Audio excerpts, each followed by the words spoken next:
I guess you don't necessarily hear the sort of spatial elements in the recording, but that was something I was surprised at how well it worked. For two reasons. I think that it's interesting for the audience members because nobody has the exact same perception of the piece, depending on who you're sitting closer to, sort of changes perception. I think it's also an interesting exercise as far as chamber music is concerned because the performers, once you've sort of isolated them a little bit, suddenly they perform more like a soloist and they really have to listen to each other and pay attention to how their gestures are connecting to other people's gestures. So it wasn't just sort of an experiment to say, oh, I wonder what it looks like to have people on different sides of the hall. It was also an acoustic thing that I was interested in trying out. So as you see here, I was sort of inspired by the idea of mobiles. Both Alexander Calder and Lee Bontekoe are two people that, whose work I really appreciate. The title of my piece comes from an Italo Calvino short story. But I just thought I'd read quickly a quote from Calder that I thought was really interesting. Him talking about his art, but I think that it relates also to composition for myself. He says, "How can art be realized? Out of volumes, motion, spaces, bounded by the great space, the universe. Out of different masses, tight, heavy, middling, indicated by variations of size or color, directional line, vectors which represent speeds, velocities, accelerations, forces, these directions making between them meaningful angles and senses, together defining one big conclusion, or many. Nothing at all of this is fixed, each element able to move, to stir, to oscillate, to come and go in its relationships with the other elements in its universe. It must not be just a fleeting moment, but a physical bond between the varying events in life, not extractions, but abstractions, abstractions that are like nothing in life except in the manner of reacting." So this is something that I was interested in, both the idea of creating something that's fairly static.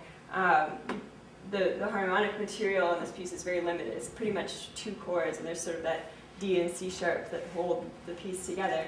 But then the idea of having objects that can move freely within that space, so I chose maybe 6 sort of sound gestures that move around, sometimes superimposed, sometimes separated.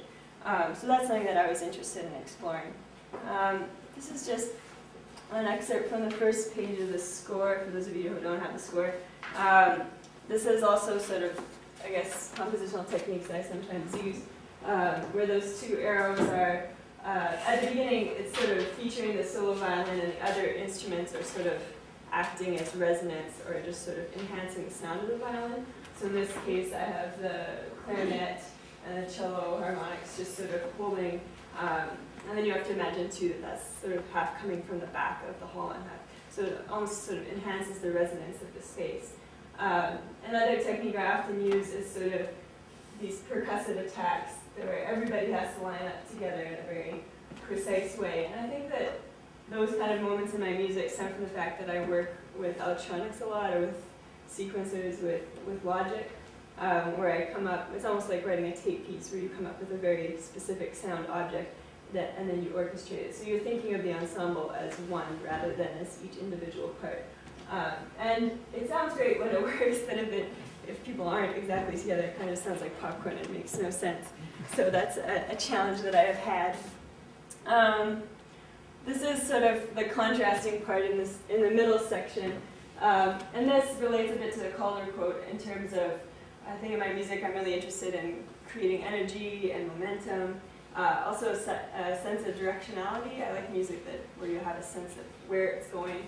So there's sort of these contrasting vectors with one, the violin and cello strumming upwards, and then at the very back of the hall you get this answer cascading down with the wind figures. I think that I'm also interested in sort of capturing a physical or visceral aspect with my music, or that's what I'm hoping to do, both in terms of the audience and the performers. So a lot of these gestures are physically demanding. When you see it being performed, there's an effort that goes into it. And I think that the audience responds to that also. I guess I'll move on to the following piece. This piece is called Cortège. I wrote it this summer for the Cant Music Festival. It's performed by musicians from the Orchestre National de Lorraine. I don't know if do you prefer hearing about the piece and then listening to it, or just listening to it and then talking in more detail? Make a difference. The first one. Do it the same way you've been doing it. The same way, okay. We have conflicting amazing. Okay, well, I'll just do it this way. We'll listen to it.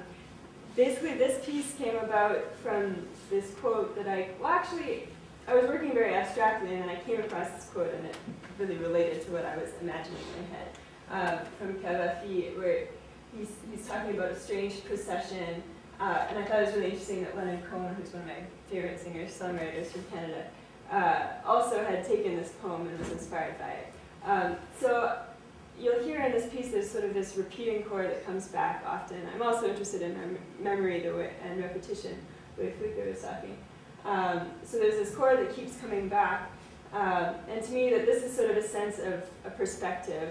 In this poem there's somebody who's watching a parade from a window, so you get a sense of perspective looking down. But then the nature of a parade is that you have these material or things that are constantly passing you by, very contrasting in nature. So there's this sense of being grounded by this chord, but then also of very contrasting blocks of texture passing you by, was sort of one of the main ideas of this piece.